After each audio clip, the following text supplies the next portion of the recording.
चलिए दोस्तों, आज हम लोग उत्तर भारत की नदियों के बारे में पढ़ते हैं जो विभिन्न परीक्षाओं में जिससे प्रश्न बनता है और जिससे बार बार प्रश्न पूछे भी जाते हैं। तो सबसे पहले हम लोग उत्तर भारत की नदियों में गंगा नदी तंत्र पढ़ते हैं। आप लोग इससे परिचित होंगे इस टॉपिक से। तो गंगा नदी जो है ये गंगोत्री हिमनद से निकलती है। गंगोत्री हिमनद से निकलती है। सबसे पहले इसका देखेंगे कि ये इसका निर्माण कहाँ पर होता है और कैसे होता है। तो अलकनंदा नदी से जब धौली गंगा मिलता है जिस स्थान पर, उसको हम लोग विष्णु प्रयाग बोलते हैं। फिर यही अलकनंदा नदी आगे बढ़ते हुए फिर इसमें पिंडार नदी जब मिल जाता है तो उस जगह को क्या बोलते हैं? कर्णप्रयाग।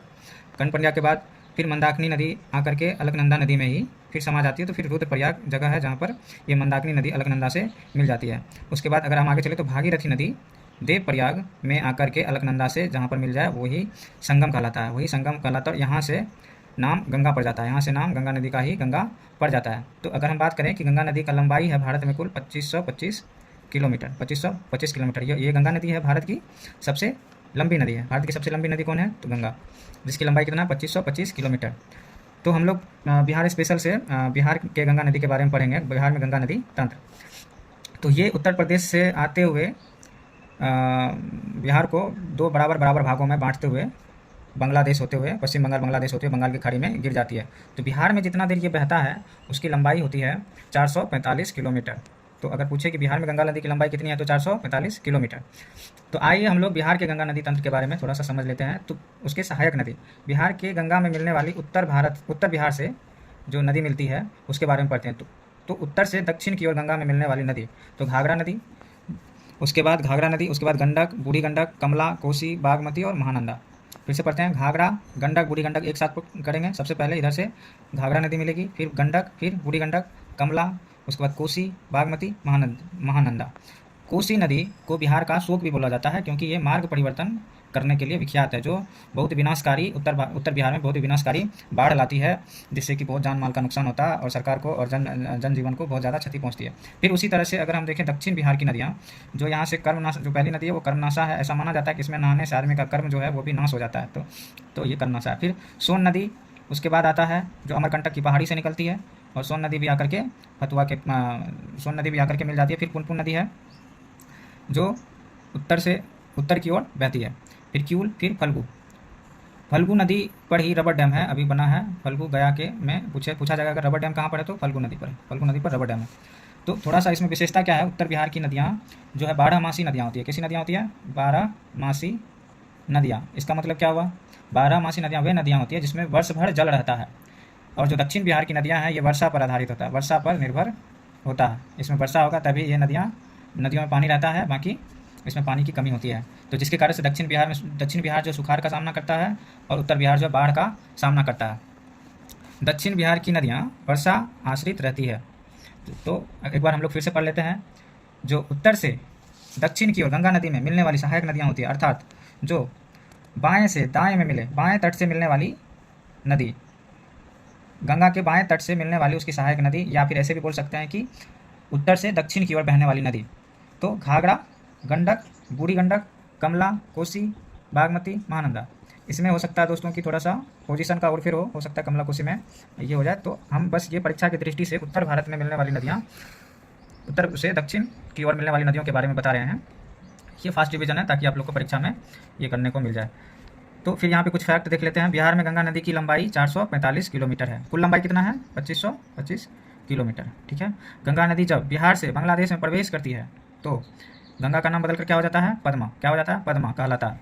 गंगा नदी की कुल लंबाई भारत में 2525, जैसा कि पहले भी बता चुके हैं कि 2525 किलोमीटर है। उत्तर भारत की या भारत की सबसे लंबी नदी कौन सी है? गंगा नदी है। कौन सी नदी है? गंगा नदी। गंगा नदी बांग्लादेश में पद्मा, जब ब्रह्मपुत्र नदी को बांग्लादेश में क्या बोला जाता है? जमुना से, अर्थात फिर से सुनिए, गंगा नदी जिसे बांग्लादेश में पद्मा बोला जाता है, जब ब्रह्मपुत्र नदी जिसे बांग्लादेश में जमुना बोला जाता है से मिलती है तो मेघना कहलाती है। क्या कहलाती है?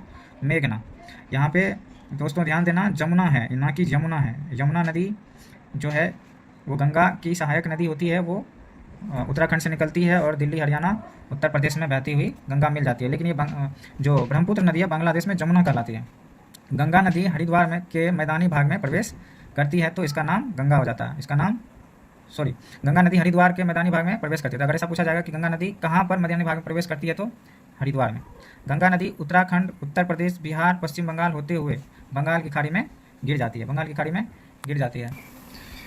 गंगा नदी जो है वो बिहार के कुल 12 जिले, कुल कितना जिला, कुल 12 जिला से होकर के बहती है। अगर ऐसा पूछा जाएगा कि गंगा नदी बिहार के कुल कितने जिलों से होकर बहती है, तो 12 जिला याद रखना है, इंपॉर्टेंट है।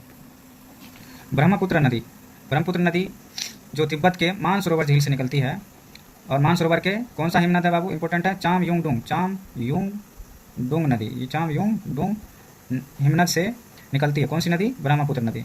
तिब्बत में ब्रह्मपुत्र नदी को क्या कहा जाता है, सांगपो नदी। तिब्बत अर्थात चीन, चीन में पूछे या चाहे तिब्बत में पूछे तो इसका क्या नाम हो जाएगा बदल करके, सांगपो। अरुणाचल प्रदेश में, अरुणाचल प्रदेश में ब्रह्मपुत्र नदी क्या कहलाता है, दिहांग नदी। क्या कहलाता है, दिहांग नदी। और असम में ही आकर के इसका नाम ब्रह्मपुत्र नदी पड़ जाता है।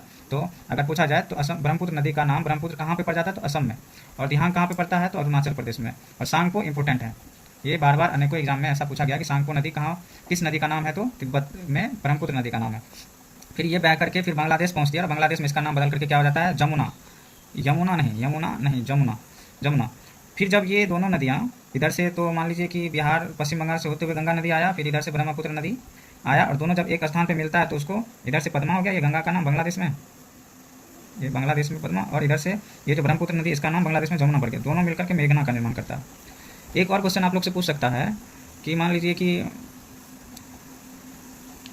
ये, अगर इस मैप का बात करें तो मान लीजिए कि अगर पूछे कि कौन सा नदी जो है अपना यू आकार बनाते हुए बांग्लादेश में प्रवेश करती है, तो ब्रह्मपुत्र नदी यू आकार बनाते हुए बांग्लादेश में प्रवेश करती है, क्योंकि यहाँ से चीन के मानसरोवर से निकलते हुए ये सबसे पहले तिब्बत में पहुँचती है, और तिब्बत तो चीन में है, और यहाँ से फिर ये अरुणाचल प्रदेश में जाती है। अरुणाचल प्रदेश जाते जाते इसका कैसा शेप बन गया, यू टाइप का, जैसा कि आप इसमें देख सकते हैं, यू टाइप का शेप बन गया, और फिर अरुणाचल प्रदेश में आते हुए यू से बना करके अरुणाचल प्रदेश में प्रवेश करेगा।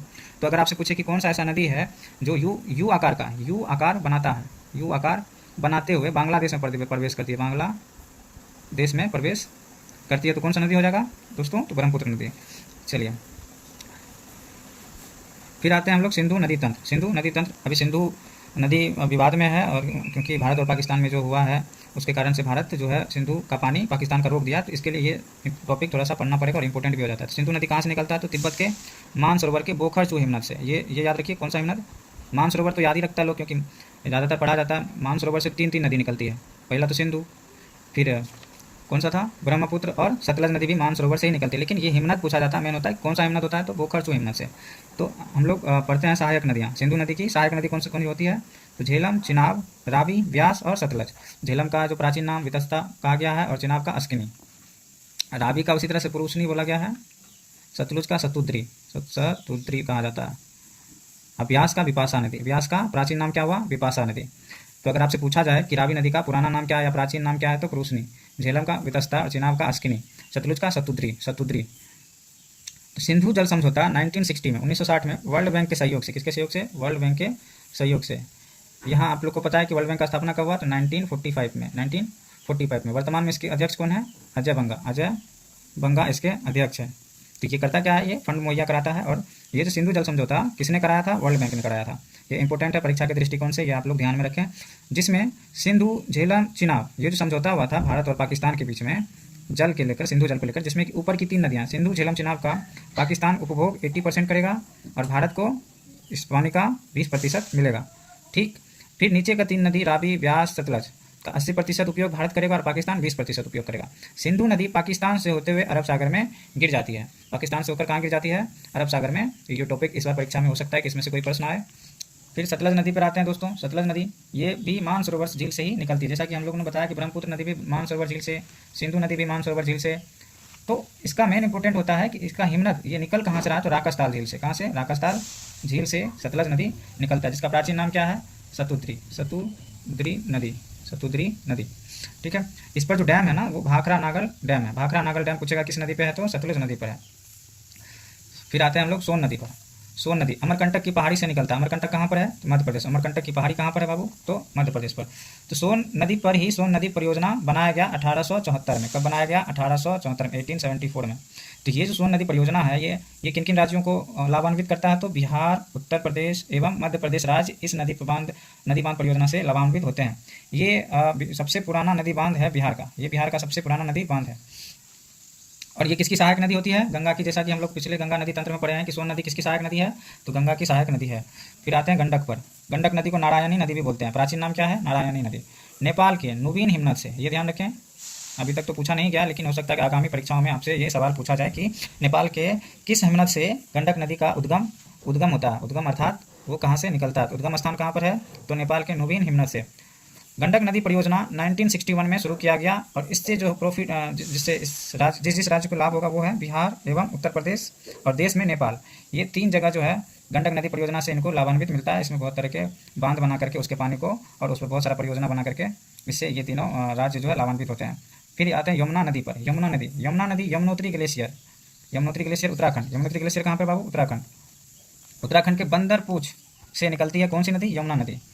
प्रवाह क्षेत्र इनका अगर देखा जाए तो क्या हो जाएगा, उत्तराखंड, हिमाचल प्रदेश, मध्य प्रदेश, हरियाणा। अगर हम मैप पर देखें तो उत्तराखंड यहाँ पर हो गया, सॉरी हिमाचल प्रदेश यहाँ पर हो गया, उत्तराखंड यहाँ पर हो गया और फिर हरियाणा इधर है, हरियाणा, उत्तर प्रदेश। ये इसका अपवाह क्षेत्र है जो यमुना नदी को, और बीच में दिल्ली भी है। तो ये राज्यों से होकर बहती है। कौन कौन राज्यों से, तो उत्तराखंड, हिमाचल प्रदेश, हरियाणा, उत्तर प्रदेश के राज्यों से होकर बहने वाली नदी कौन सी है, यमुना। प्रयागराज, जैसा कि ये बहुत ज़्यादा फेमस और लोकप्रिय भी है, प्रयागराज जिसको इलाहाबाद बोला जाता है, में गंगा से जाकर मिल जाती है, जिसे संगम कहा जाता है। तो इलाहाबाद के प्रयागराज में ये जो यमुना नदी है वो जाकर के कहाँ किससे मिल जाती है, गंगा से।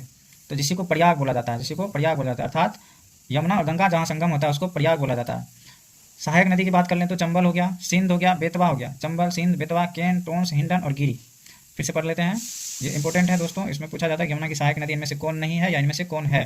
तो इस तरह से अगर पूछा जाए तो आप लोग को ये याद करना पड़ेगा, चंबल, सिंध, बेतवा, केन, टोंस, हिंडन, गिरी।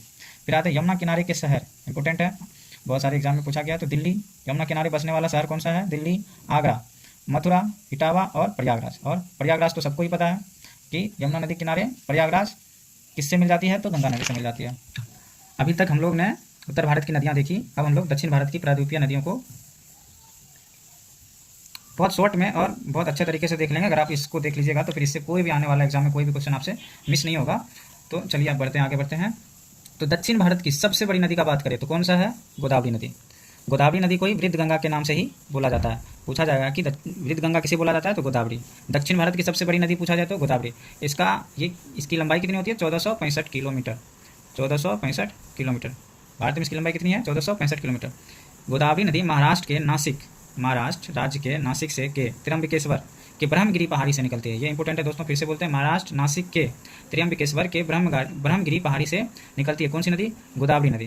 गोदावरी की सहायक नदी की बात करें तो पढ़ लेते हैं, प्राणहिता, इंद्रावती, सबरी, मंजरा, पड़वा, परवरा, पेनगंगा। प्रवाह क्षेत्र का बात करें तो ये किस किस राज्यों से होकर बहती है, तो महाराष्ट्र, तेलंगाना, छत्तीसगढ़ और आंध्र प्रदेश। फिर से पढ़ लेते हैं, महाराष्ट्र, तेलंगाना, छत्तीसगढ़ और आंध्र प्रदेश से ये गोदावरी नदी बहती है। फिर अगर हम बात करें कावेरी नदी की, कावेरी नदी कर्नाटक के ब्रह्मगिरी पहाड़ी से निकलती है। कौन सी पहाड़ी है बाबू, ब्रह्मगिरी पहाड़ी से। कर्नाटक के ब्रह्मगिरी पहाड़ी से इसका उद्गम है। लंबाई की बात करें तो इसकी लंबाई 760 से 800 किलोमीटर के 805 किलोमीटर के आसपास की होती है और इसे दक्षिण भारत की गंगा बोली जाती है। अगर आपसे बात करें कि दक्षिण गंगा किसको बोलेंगे, तो दक्षिण गंगा गोदावरी नदी कहलाएगी, वृद्ध गंगा गोदावरी नदी। लेकिन अगर दक्षिण भारत की गंगा पूछे तो कावेरी नदी। कौन सी नदी, कावेरी नदी। इनका प्रवाह क्षेत्र जो है, जिस प्रवाह क्षेत्र कौन कौन राज्यों से होकर बहती है, तो कर्नाटक एवं तमिलनाडु से होकर के बहती है। अगर हम कावेरी नदी पर बांध की बात करें तो मेट्टूर बांध कावेरी नदी पर है, कलनई बांध कावेरी नदी पर है और कृष्ण राज सागर बांध भी कावेरी नदी पर है। मेट्टूर बांध कावेरी नदी, कलनई बांध कावेरी नदी, कृष्ण राज सागर बांध कावेरी नदी। ठीक, इसकी सहायक नदी की अगर हम लोग बात करें तो हेमावती, सिमसा, अर्कावती, कामनी, भवानी, ये कुछ प्रमुख सहायक नदी है जिसे आप लोग ध्यान में रख सकते हैं। फिर आगे बात करें तो फिर एक और नदी है इंपॉर्टेंट दक्षिण भारत की, कृष्णा नदी। कृष्णा नदी महाबलेश्वर पहाड़ी, सह्याद्री, महाराष्ट्र निकलती है, महाबलेश्वर पहाड़ी से निकलती है और इसकी लंबाई कुल कितनी होती है, 1400 किलोमीटर। प्रवाह क्षेत्र की बात करें तो महाराष्ट्र, कर्नाटक, तेलंगाना, आंध्र प्रदेश। फिर से बात करें तो महाराष्ट्र, कर्नाटका, तेलंगाना, आंध्र प्रदेश। महाराष्ट्र से एक और नदी थी ऊपर वाली, ये गोदावरी नदी भी महाराष्ट्र से ही निकलती है।